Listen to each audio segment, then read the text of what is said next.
رمضان رمضان رمضان يا حبيب رمضان رمضان ليتك دوما قريب.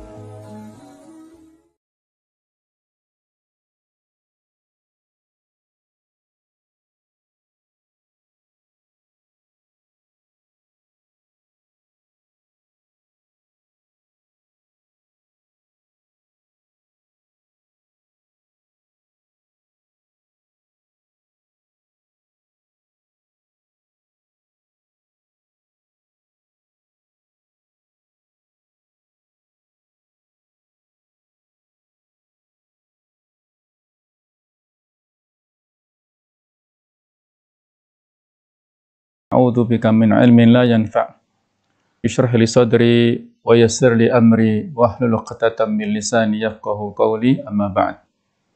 Para pemirsa yang berbahagia, alhamdulillah pada pagi hari ini kita mudah-mudahan selalu dalam keadaan sehat walafiat, sehat batin dan zahir, sehingga bisa kita laksanakan segala macam ibadah di bulan suci Ramadan dengan sebaik-baiknya, insyaallah. Amin ya rabbal alamin. Pada kesempatan ini mari kita tadabburi ayat pertama dan 10 surat Al-Muzammil.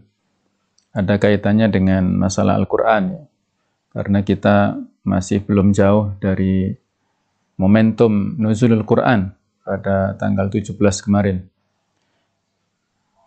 Para pemirsa yang berbahagia, Allah Ta'ala berfirman di surat Al-Muzammil, A'udzubillahi minasyaitonir rajim, ya ayyuhal muzammil, wahai orang yang berselimut, qumil laila illa qalila, bangunlah pada waktu malam kecuali yang sedikit saja. Disuruh untuk menghidupkan pada waktu malam dengan ibadah, dengan sholat, kecuali yang sedikit untuk istirahat, ya. Nisfahu aw inqus minhu qalila, setengah atau kurang dari itu, sedikit. Aw zid alaihi, atau tambahkanlah. Warattilil Qur'ana tartila, dan bacalah Al-Qur'an dengan perlahan-lahan. Inna sanulqi alaika qawlan tsaqila, sesungguhnya kami akan memberikan kepadamu sebuah perkataan yang berat, yaitu Al-Quran. Allah memberikan wahyu kepada Rasulullah SAW berupa Al-Quran, qawlan tsaqila, yang berat. Inna nasyi'atal laili hiya asyaddu wat'an wa aqwamu qila, sesungguhnya bangun pada waktu malam itu adalah sesuatu yang berat pada jiwa, menjadikan kita malas karena istirahat, ya. Jadi perlu pengorbanan kekuatan ruhiyah untuk bangun malam itu, tetapi justru disitulah wa aqwamu qila, terdapat perkataan yang berkesan. Ada momentum yang sangat tepat dari Allah Ta'ala kepada kita semua untuk memanfaatkan malam-malam pada saat yang hening itu untuk ibadah qiyamul lail. Innalaka fin nahari sabhan tawila, sesungguhnya pada waktu siang kamu memiliki banyak macam kesibukan, aktivitas-aktivitas yang sangat banyak pada waktu siang hari. Wadhkur isma rabbika wa tabattal ilaihi tabtila, dan ingatlah, sebutlah nama Allah serta konsentrasilah, beribadahlah kepada Allah dengan sesungguhnya, dengan sepenuh hati, fokus. Rabbul masyriqi wal maghrib, Rabb, Allah adalah Rabb, pemilik dan pencipta arah timur dan arah barat. La ilaha illahu, tidak ada zat yang patut untuk diibadai secara kecuali hanya Allah. Fattakhidhu wakila, maka jadikanlah Allah sebagai pelindungmu. Wasbir ala ma yaquluna wahjurhum hajran jamila, dan bersabarlah engkau Muhammad menerima segala macam perkataan mereka, serta tinggalkanlah mereka dengan cara yang bagus, dengan cara yang baik. Para pemirsa yang berbahagia, inilah terjemahan ya, singkat dari surat Al-Muzammil ayat 1 sampai ayat 10, yang mana kita tahu bahwasanya surat ini adalah merupakan surat Makkiyah yang turun-turun ya, atau di antara sekian surat yang diturunkan pada periode Mekah, bahkan termasuk masa turunnya itu awal-awal. Ada perbedaan mana yang lebih dahulu antara Mudaththir atau Muzammil, tapi di antara pendapat yang kuat adalah Al-Muzammil dulu, baru Al-Mudaththir. Perbedaannya, kalau Al-Muzammil ini diturunkan terpisah ayat-ayatnya. Untuk ayat-ayat yang awal, itu diturunkan setelah 5 ayat pertama di surat Al-Alaq, kemudian setelah awal-awal Al-Qalam, itu baru Al-Muzammil, beberapa ayat yang pertama itu. Sedangkan untuk ayat yang terakhir, itu menurut sebagian pendapat, diturunkan pada saat di Madinah. Jadi memang seperti itu ya, kadang-kadang ada satu surat yang tidak sama periodenya, dan itu bisa kita maklumi ya, tidak perlu kita perdebatkan. Sedangkan menurut sebagian pendapat diturunkan satu surat secara sekaligus di Mekah, yaitu pada awal-awal setelah Al-Muzammil itu. Sebelum kita bahas lebih lanjut, kita perlu untuk membaca al-makna al-ijmali, makna arti secara global dari ayat-ayat yang kita baca tadi ya. Kata penulis Syekh Muhammad Ali As-Sabuni, yaqulullahu ta'ala ma ma'nahu mukhatiban nabiyahu al-karim. Allah Ta'ala menyampaikan pesan-pesan khusus kepada Nabi Muhammad SAW yang maknanya kurang lebih adalah ya ayyuhal mutazammil al-mutalaffif fi thiyabihi, wahai orang yang berselimut, wahai orang yang berselimut, yang menggunakan pakaiannya untuk menyelimuti tubuhnya. Para pemirsa yang berbahagia, ini sebuah panggilan yang memiliki maksud kasih sayang dari Allah Ta'ala, panggilan manis dari Allah Ta'ala kepada Rasulnya. Yang mana kalau kita baca ayat-ayat Al-Quranul Karim ya, ada semacam perbedaan panggilan yang disampaikan oleh Allah Ta'ala kepada nabi-nabi sebelumnya dengan yang disampaikan kepada Rasulullah SAW. Kalau nabi-nabi sebelumnya itu disampaikan secara langsung panggilannya. Ketika Allah memanggil Nabi Nuh, ya Nuh misalnya. Kemudian memanggil Nabi Ibrahim, memanggil Nabi Musa, Nabi Isa. Itu dipanggil namanya. Tetapi ketika memanggil Nabi Muhammad SAW itu dengan panggilan yang lakopnya, dengan gelarnya. Ya ayyuhan nabiyyu misalnya.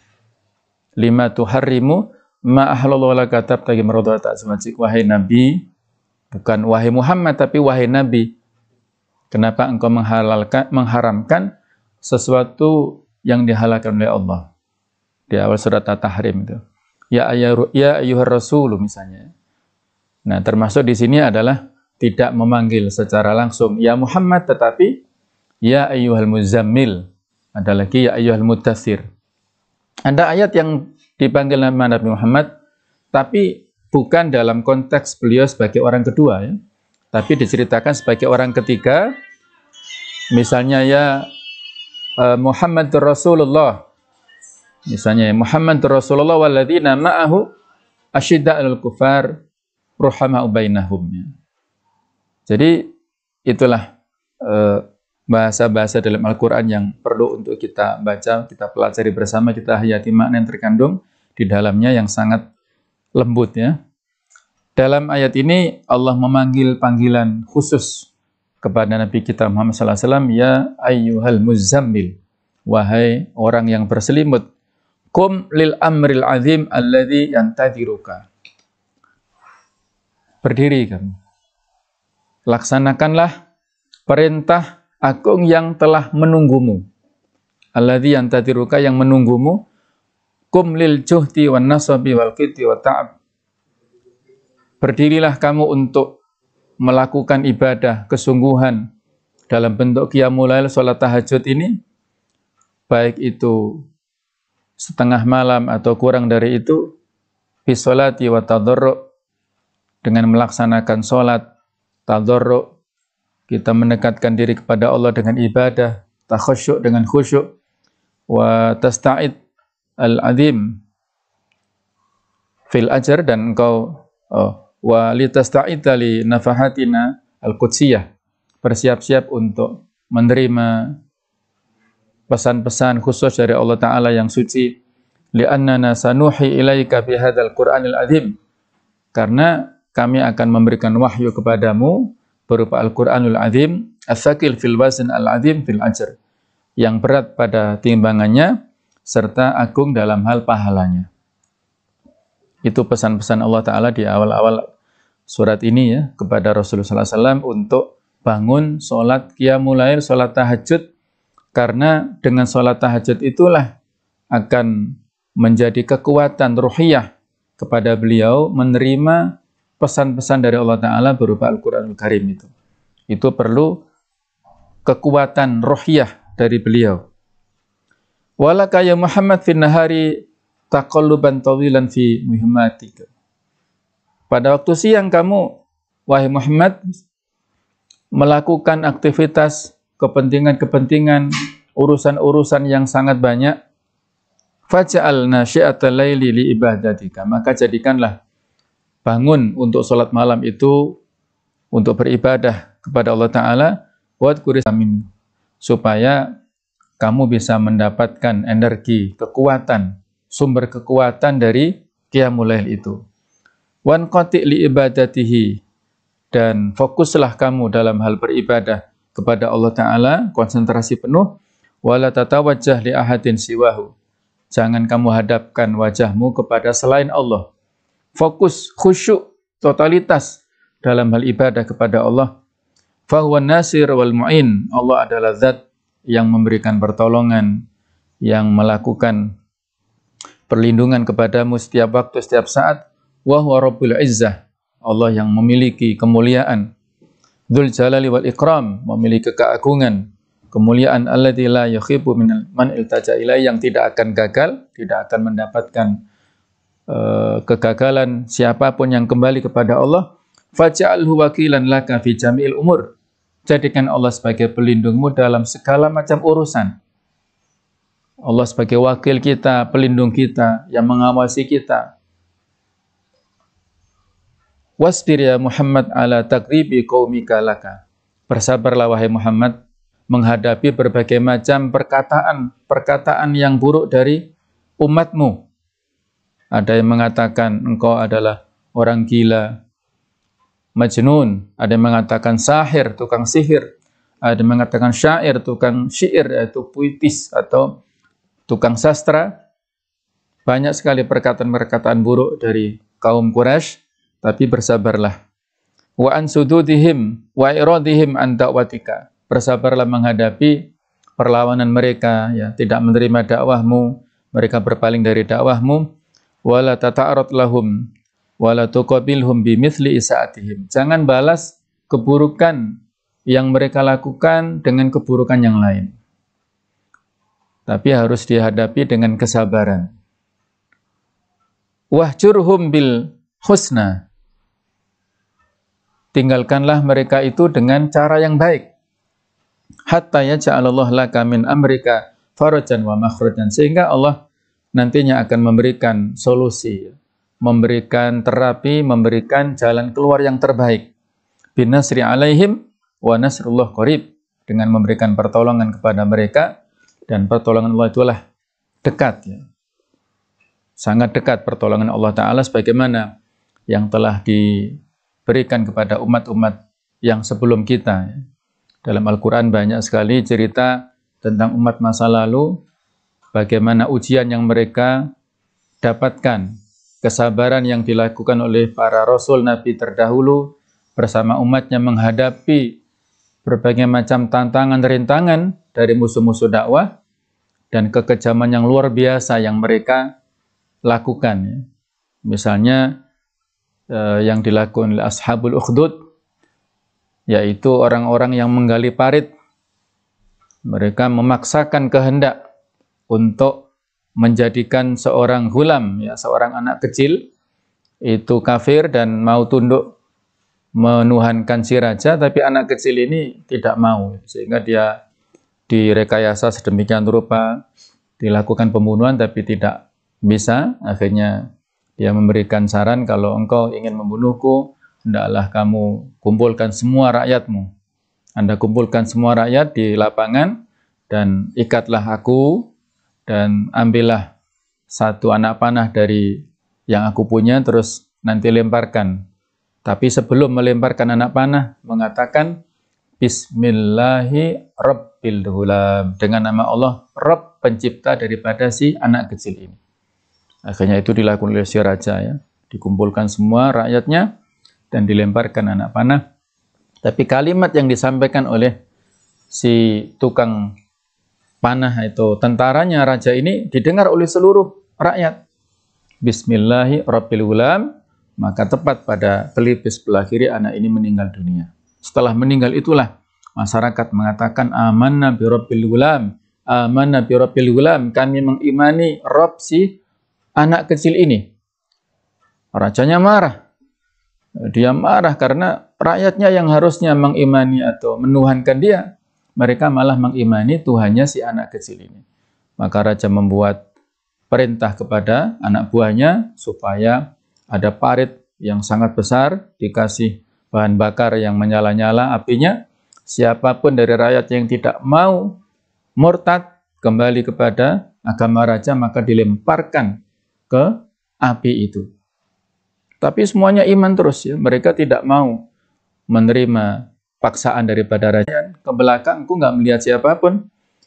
Farafa'tu ro'si. Saat itulah aku dongakkan, aku lihat ke atas kepala, fa'idhal ladzi ja'ani. Tiba-tiba datanglah kepadaku bi Hira. Pada saat aku berada di gua Hira itu, jalisun ala kursi. Suatu zat yang duduk di atas kursi bainas sama'i wal ardi, antara langit dan bumi. Kaget beliau, ya. Ini bukan manusia, bukan apa, bukan nggak dikenal, tapi duduk ya mengawang-awang, ya. Duduk di atas kursi antara langit dan bumi. Maka saat itulah Nabi SAW ketakutan. Gemetar tubuhnya luar biasa, sampai kemudian beliau pulang ke rumahnya dan mengatakan kepada Khadijah, istri beliau, Zammiluni, Zammiluni, selimutilah aku, selimutilah aku. Nah, fa'anzalallahu, maka Allah menurunkan Ya ayyuhal muddatsir dan Ya ayyuhal muzammil ini. Ini latar belakang, ya, turunnya surat ini, ya, sebagai kata-kata at-tazammul atau berselimut di dalam ayat ini, ya, yang memberikan kesan kepada kita beliau ketakutan, ya, menerima wahyu itu, dan memang seperti itulah. Ini kenapa Al-Quran juga di antara hikmah, Al-Quran diturunkan secara berangsur-angsur, secara sekaligus, karena Al-Quran ini tadi qaulan tsaqila, ya, perkataan yang berat.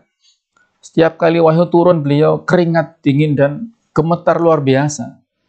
Kalau diturunkan secara sekaligus bisa nggak kuat, ya. Lau anzalna Al-Quran ala jabalin, ya, seandainya Al-Quran diturunkan kepada.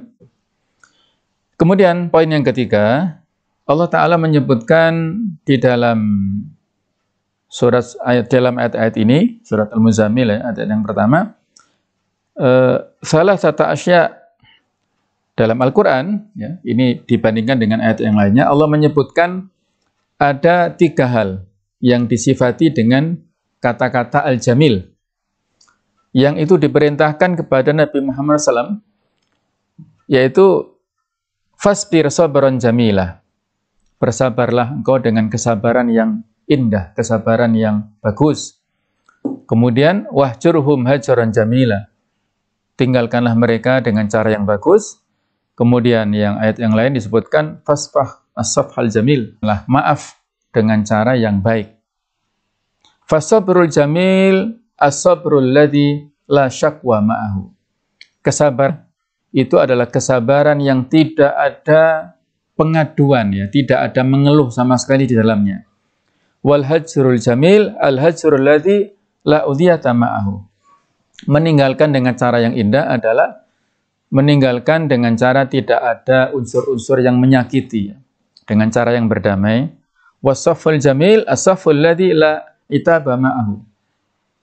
Memberi maaf yang indah adalah memberi maaf dengan tidak pakai untuk memojokkan atau memberikan penghinaan. Kita tahu contoh bagaimana Nabi sallallahu alaihi wasallam memberikan rasa maaf yang fenomenal adalah ketika beliau berhasil menaklukkan kota Mekah. Ini kemenangan Fathah Mubina, kemenangan yang luar biasa, ya. Beliau yang diintimidasi, disiksa dari tanah airnya Mekah, diusir, ya, dari Mekah lah. Kemudian beliau berhijrah, dan pada saatnya, pada tahun 8 Hijriah, beliau berhasil menaklukkan kota Mekah tanpa perlawanan sama sekali. Maka beliau mengatakan, idhabu fa'antumut tulaqa. Pergi kalian, kalian bebas, ya. Tidak ada hukum balas, tidak ada yang perlu untuk diperhitungkan dalam hal matematis atau apa, tidak. Kalian dimaafkan, ya, dimaafkan semuanya. Kalau masuk Islam, barang siapa yang masuk Ka'bah, dia aman. Yang masuk rumahnya Abu Sufyan, dia aman. Barang siapa yang diam diri di rumahnya juga aman. Maka saat itulah banyak di antara mereka yang masuk Islam.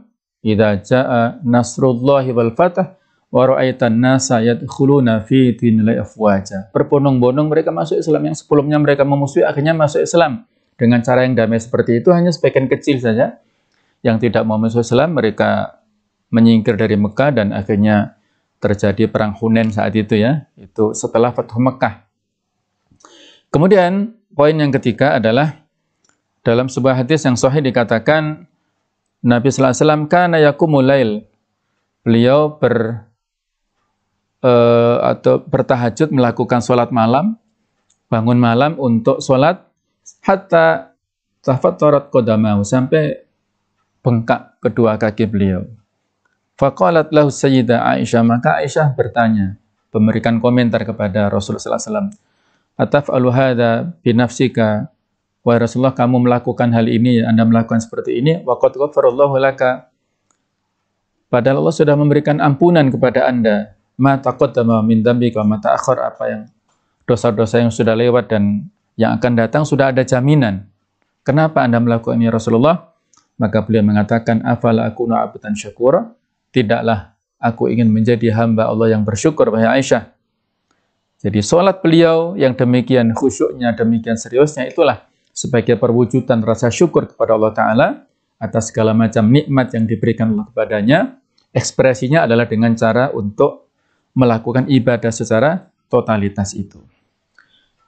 Para jamaah, para pemirsa yang berbahagia, yang berikutnya kita membahas tentang al-ahkam syar'iyah yang terkandung di dalam ayat-ayat ini, ya. Yang pertama, hal qiyamul lail kana faridatan ala Rasulullah sallallahu alaihi wasallam. Apakah qiyamul lail ini dulunya diwajibkan kepada Rasulullah sallallahu alaihi wasallam?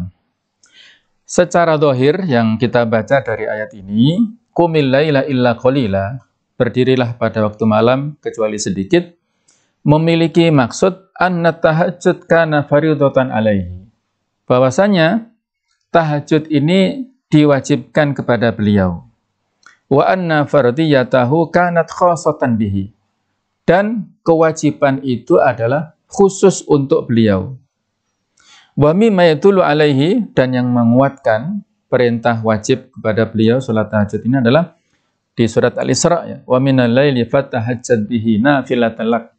Pada waktu malam maka hendaklah engkau bertahajud sebagai nafilah. Kata-kata nafilah ini setelah perintah bukan memiliki maksud sebagai sunnah, bukan. Tapi nafilah itu adalah di sini bermakna perintah sebagai tambahan. Nafilah talak sebagai zaidatan laka. Jadi setelah Allah memerintahkan kepada beliau fatahajjad bihi, ya, secara zahir bahwasanya annal wujub min khosa'isihi alaihi salatu wassalam. Kewajiban ini khusus untuk beliau. Walaysa makna nafilah fi hadhil ayah ma yajuzu fi'lu wa tarku. Makna nafilah bukan berarti sunnah, boleh ditinggalkan, yang juga boleh mendapatkan pahala bagi yang mengerjakan. Fa innahu ala hadzal wajhi la yakunu khassan bihi. Karena kalau maknanya sunnah berarti bukan kekhususan bagi beliau. Bal makna kaunu tahajjud nafilah lahu annahu syai'un zaid. Arti nafilah dalam ayat ini adalah sesuatu yang tambahan, kewajiban kepada beliau yang di luar atau melebihi dari kepada umatnya. Wa qad kana al-mu'minuna yusholluna ma'a Rasulullah sallallahu alaihi wasallam, dan adalah kaum muslimin setelah itu salat bersama-sama dengan Nabi sallallahu alaihi wasallam sampai bengkak-bengkak kaki-kaki mereka, kemudian siku-siku mereka, karena atau ini ya, bukan siku tapi dengkul atau ini ya, lutut-lutut mereka ya, saking capeknya mereka qiyamul lail. Maka di akhir ayat ini, ya, di akhir surat ini, di ayat yang ke-20, Allah Ta'ala berfirman, Inna rabbaka ya'lamu annaka taqumu adna min thulutsil laili, dan seterusnya. Yang mana ayat 20 di surat Al-Muzammil inilah yang menjadi nasikhah, penghapus yang merevisi daripada perintah qiyamul lail yang itu bermaksud memiliki kesan itu fardu pada saat awal-awal itu ya. Nah, itu dihapuskan oleh akhir di surat ini. Sehingga ada sebagian mufassir mengatakan laisa min fil Qur'an surah nasakha akhiruha awwalaha siwa hadhil ayah. Dalam Al-Qur'an tidak ada ayat yang lebih akhir menghapuskan ayat yang awal di satu surat selain daripada surat ini. Jadi ini uniknya dalam surat Al-Muzammil ya. Awal-awal ada perintah tentang masalah sholat tahajud. Jadi yang perlu dibedakan di sini, kalau perintah untuk sholat tahajud kepada Nabi kita SAW, kemudian itu difahami, diikuti oleh umatnya. Seolah-olah apa yang diwajibkan kepada Rasul itu wajib juga kepada kaum muslimin. Sehingga mereka ikut-ikutan. Nah, akhirnya Allah memberikan keringanan kepada kaum muslimin ya, dan juga kepada Rasulullah SAW. Akhirnya seolah-olah dalam hal ini ada kesimpulan dari sebagian mufassir bahwa perintah untuk qiyamul lail itu yang sebelumnya fardu akhirnya menjadi disunahkan saja, tidak sampai menjadi sebuah kewajiban ya. Jadi yang berlaku adalah yang terakhir ini, bahwasanya qiyamul lail adalah hanya sekedar sunnah, tapi sunnah yang sangat muakkadah ya. Kemudian hukum yang kedua kaitannya dengan tilawatul Quran. Hal tajuzu qiraatul Quran bitalhin. Apakah boleh hukum membaca Al-Quran dengan cara melagu-lagukan, melenggak-lenggokkan ya? Apakah boleh seperti itu ataukah tidak? Nah, ini para ulama berbeda pendapat ya. Para pemirsa yang berbahagia, kalau kita lihat di kalangan ulama ahli tajwid, itu dalam hal membaca Al-Quran ada 4 macam. Yang pertama adalah at-tahqiq, membaca yang pelan-pelan, khususnya bagi yang masih awal-awal belajar ya, itu adalah at-tahqiq. Kemudian yang kedua adalah at-tartil, yaitu dengan perlahan-lahan, dengan murattal, ini yang populer ya, tartil. Kemudian ketiga adalah at-tadwir, antara pelan dan cepat. Yang paling cepat, yang keempat adalah al-hadr, cepat tapi masih mengikuti hukum tajwid. Nah, kalau yang paling utama adalah tartil, waratil Qur'ana tartila, ya, ada perintah dalam surat Al-Muzammil ini. Nah, bagaimana dengan at-talhin ini? Kalau at-talhin itu saya kira ini agak ada kemiripan ya, walaupun tidak sama, tapi ada kemiripan dengan at-tahqiq tadi, yang pertama itu, pelan ya. Mungkin kalau bahasa kita ada seni lah, seni qiraah itulah. Itu bagaimana hukumnya? Kita membaca Al-Quran dengan cara yang seperti itu. Perlu saya sampaikan bahwa dalam hal hukum membaca ini ya, para ulama merinci bahwasanya membaca Al-Quran secara tadbiqiyan, praktek itu kalau membaca dengan tajwid, mujawwad, murattal itu adalah hukumnya fardhu ain. Tapi kalau membaca Al-Quran dengan cara nadhorian, secara teori, itu fardhu kifayah. Kita membaca misalnya nun mati ketemu hamzah, ya, kemudian kita nggak tahu hukumnya, itu nggak apa-apa, masih makfu, karena fardu kifayah. Tapi harus kita baca jelas, kita baca idhar, itu fardu ain. Nah, sehingga karena fardu ain, maka kita harus mempelajari Al-Quran dengan cara yang tepat. Dan saya kira Pondok Pesantren Tahfidz Ibnu Katsir ini sebuah tempat solusi yang paling pas bagi masyarakat Kota Batu, Malang Raya, dan Jawa Timur Indonesia ini untuk mempelajari Al-Quran secara benar, baik itu membacanya, menghafalkannya, insya Allah sangat tepat di sini ya, sesuai dengan perintah Allah, waratilil Qur'ana tartila ini. Jadi para ulama beda pendapat tentang talhin tadi. Talhin sudah saya jelaskan dengan cara melaku-lakukan bacaan itu. Pendapat yang disampaikan oleh para ulama yaitu yang pertama mengatakan bahwa madhab Malikiyah dan Hanabilah itu memakruhkan bacaan secara talhin. Ya, kemudian madhab Hanafiyah dan Syafi'iyah itu boleh membaca dengan talhin, dengan cara yang melaku-lakukan itu. Masing-masing punya dasar, ya, punya dalil. Di antara dalil yang pertama, madhab pertama, Iqra'ul Qur'an biluhunil Arab wa aswatiha. Bacalah Al-Quran dengan lahja, dengan intonasi cara orang Arab membacanya, suaranya bagaimana. Wa iyyakum waluhun ahlil kitab wal fiski. Jauhilah kalian cara membaca Al-Quran dengan bahasa-bahasa lagu-lagu orang ahlul kitab ataupun orang-orang fasik. Dulu sempat kita dihebohkan ya, dengan qiraatul Quran dengan langgam Jawa. Nah, ini hadis yang memberikan peringatan hadis ini. Iqra'ul Quran biluhunil Arab, bacalah Al-Quran dengan lahjanya orang Arab. Bagaimana cara melakukan? Ya, kita ikuti bagaimana orang-orang Arab itu. Karena Al-Quran nuzilat bi lughatil Arabiyyah.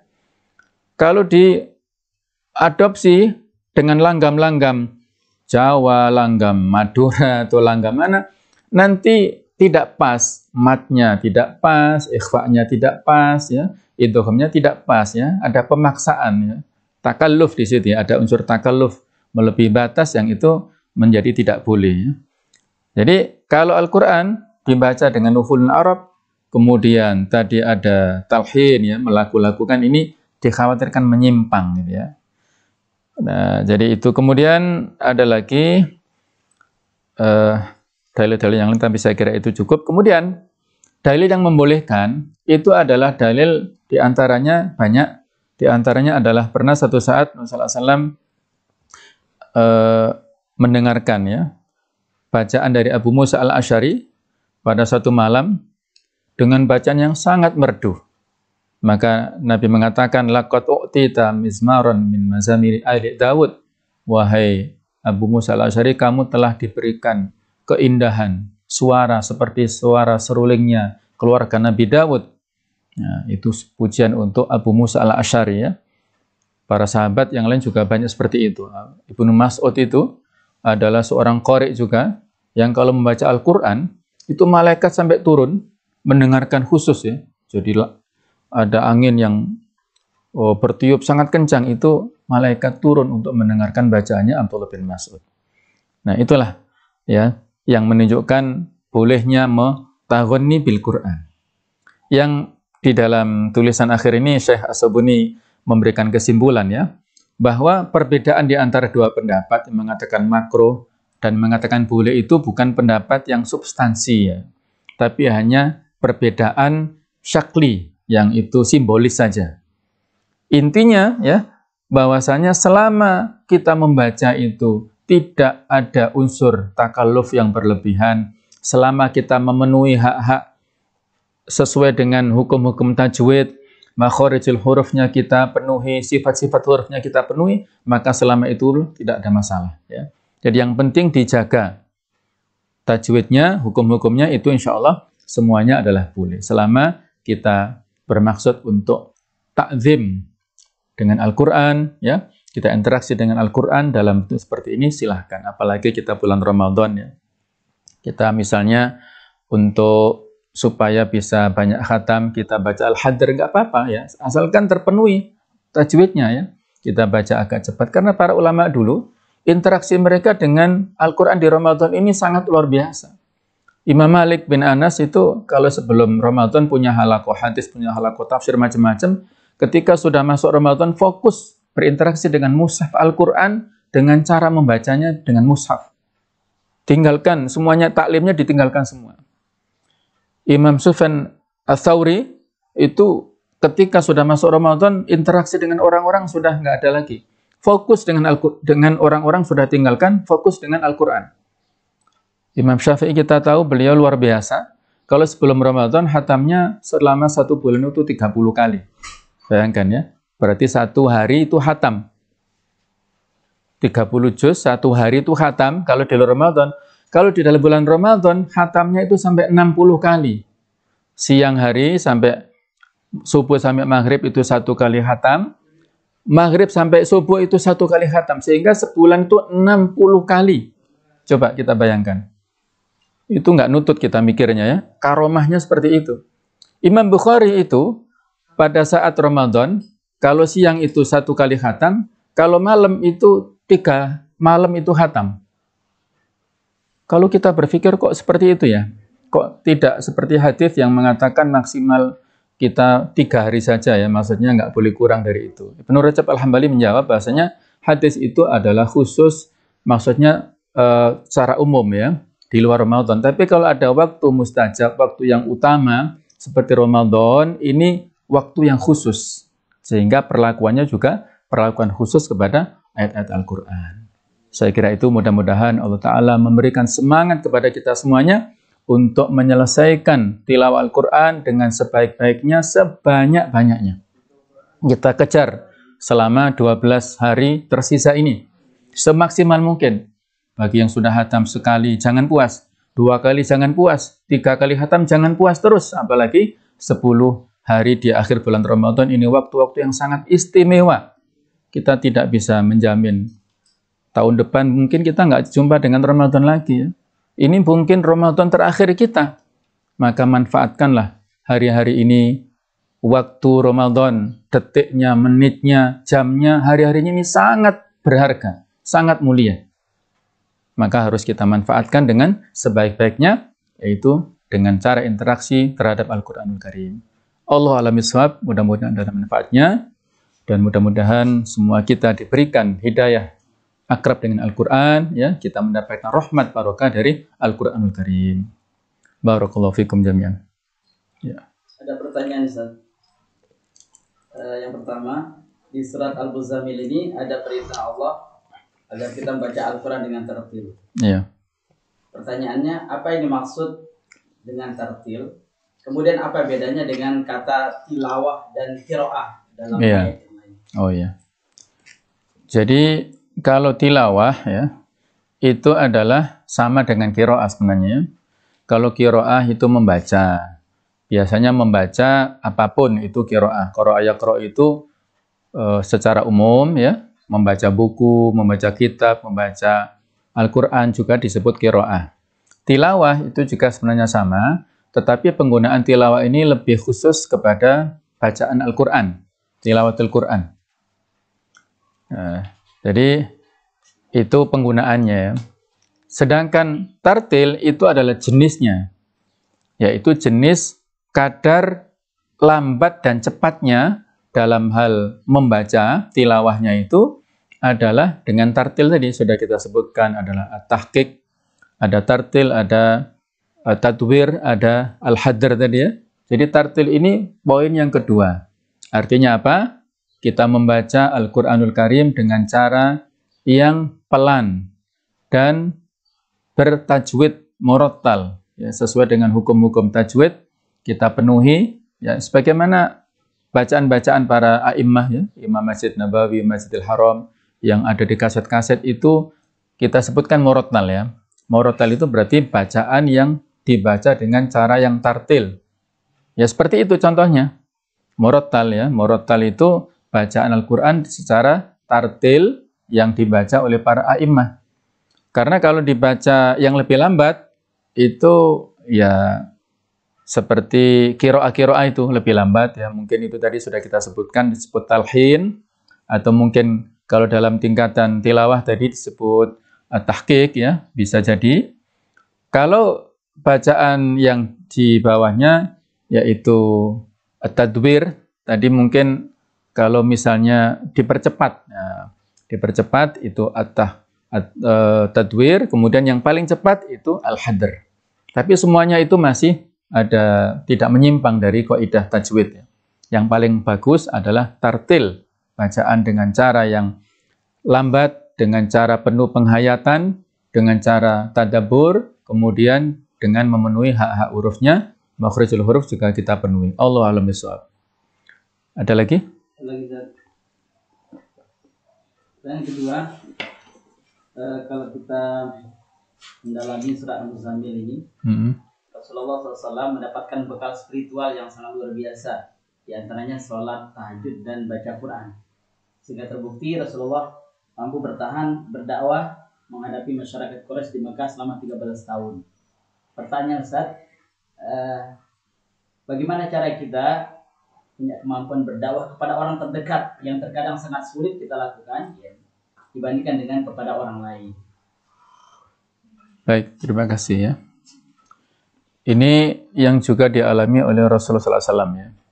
Beliau juga mendapatkan tantangan dakwah kepada para keluarga dekat ya. Tapi ini memang harus didahulukan. Wa anzir ashiratakal aqrabin ya, berilah peringatan kepada keluarga besar terdekat dulu. Mereka yang lebih berhak untuk menerima dakwah.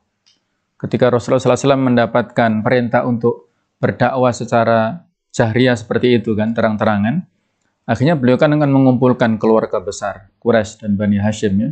Itu dikumpulkan di Bukit Sofa dan beliau memberikan pancingan muqaddimah. Wahai keluargaku, wahai kaumku, kalau aku memberitakan ada informasi aku sampaikan kepada kalian bahwa saat ini ada pasukan berkuda yang sedang menyerang kalian, apakah kalian percaya kepadaku?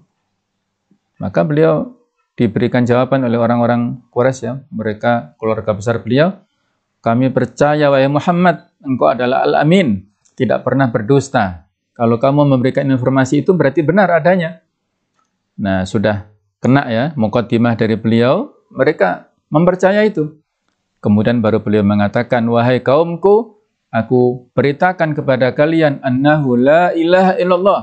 Tidak ada zat yang patut untuk disembah, diibadah secara benar kecuali Allah. Coba kita bayangkan ya. Ada perlawanan yang keras dari orang yang dekat dengan beliau, Abu Lahab.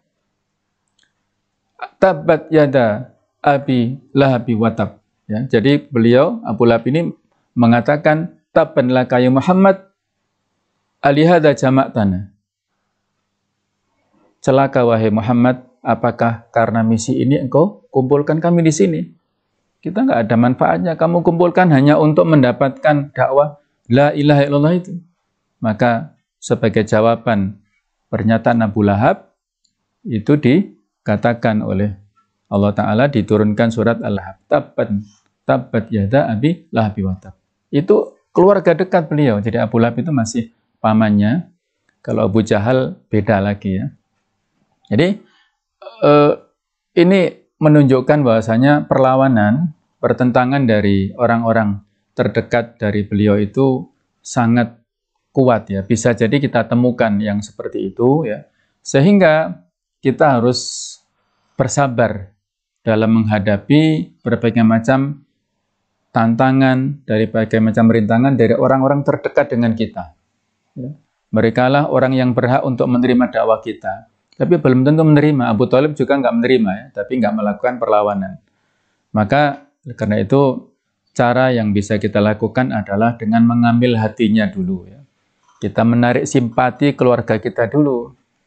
Jadi jangan sampai walaupun kita sudah berislam dengan baik, sudah berilmu secara baik, kita jangan sampai menunjukkan sifat-sifat yang mohon maaf misalnya arogan ya, atau misalnya eksklusif, jangan sampai. Kita yang penting menggait hatinya dulu, bahwasanya kita tidak ada masalah dengan mereka. Kita sama dengan mereka. Dalam hal interaksi sosial, kemasyarakatan, kalau kita punya sesuatu, kita berbagi dengan mereka, kita raih hatinya dulu. Kalau hatinya sudah tertambat dengan kita, insya Allah nanti secara verbal nanti mereka akan mengikuti apa yang kita sampaikan. Ya. Itu pula yang dilakukan Nabi Muhammad dulu ya. Mereka orang-orang Quraisy ini kan banyak yang melakukan perlawanan ya. Ada beliau punya tetangga orang Yahudi yang setiap pagi itu menaruh batu di depan rumah Nabi sallallahu alaihi wasallam. Sehingga setiap Nabi lewat itu terjatuh dan berdarah. Suatu saat ketika Nabi keluar rumah, kok nggak ada batu di depan rumahku? Ditanyakan kepada para sahabat, kenapa teman kalian itu ya? Dijawab, beliau sakit ya Rasulullah. Nah coba, inilah beliau yang sabarnya luar biasa ya. Ketika beliau mendengarkan berita informasi orang ini sakit, beliau pergi ke pasar membeli kurma, terus dijenguk orang itu. Bagaimana kabarmu ya? Mudah-mudahan sehat dan sebagainya. Tapi itu tadi ya, terenyuh hatinya. Dia yang setiap hari menyakiti Muhammad ya, tapi pada saat sakit, ketika mungkin teman-temannya nggak ada yang menjenguk, justru Nabi Muhammad yang menjenguknya. Maka dia akhirnya mengucapkan 2 kalimat syahadat, asyhadu alla ilaha illallah wa asyhadu anna Muhammadar Rasulullah. Dia masuk Islam akhirnya ya. Coba, Nabi nggak pernah mengajak secara langsung terhadap Islam ya kepada orang ini, tapi dia terbuka membatalkan hidayah itu ya. Maka Allah menurunkan surat Al-Imran 159, fabima rahmatin minallahi lintalahum walau kunta faddan walidul qalbi lan faddu min haulik. Maka dengan rahmat Allah wahai Muhammad, engkau lemah lembut kepada mereka.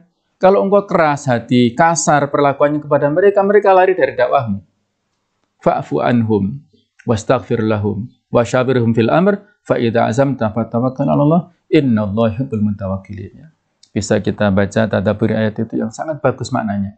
Maka yang penting adalah kita lembut ya kepada sesama kita, tetangga kita. Kita doakan juga tanpa mereka tahu ya. Kita doakan supaya mereka menerima dakwah kita, menerima kehadiran kita, menerima Islam ya. Kita sebagai representasi, sebagai seorang dai, insya Allah. Kalaupun mereka saat ini masih belum menerima dakwah kita, yakinlah satu saat pasti Allah akan memberikan hidayah pada mereka atau anak turun mereka. Kalau soal hidayah itu Allah, kuasa Allah ya. Kita nggak perlu mentarget hasilnya, ditolak terus nggak perlu. Yang penting kita sudah menyampaikan, Allah lah nanti yang ngatur hatinya dan Allah nanti yang mengatur untuk kapan hidayah itu sampai kepada mereka. Kita hanya dituntut untuk berjuang, berusaha, hasilnya itu kembali kepada Allah Ta'ala. Kalau mereka mendapatkan dan respon dengan hidayah kita, maka itu luar biasa. La an yahdiyallahu bika rajulan wahidan khairun laka minad dunya wa ma fiha.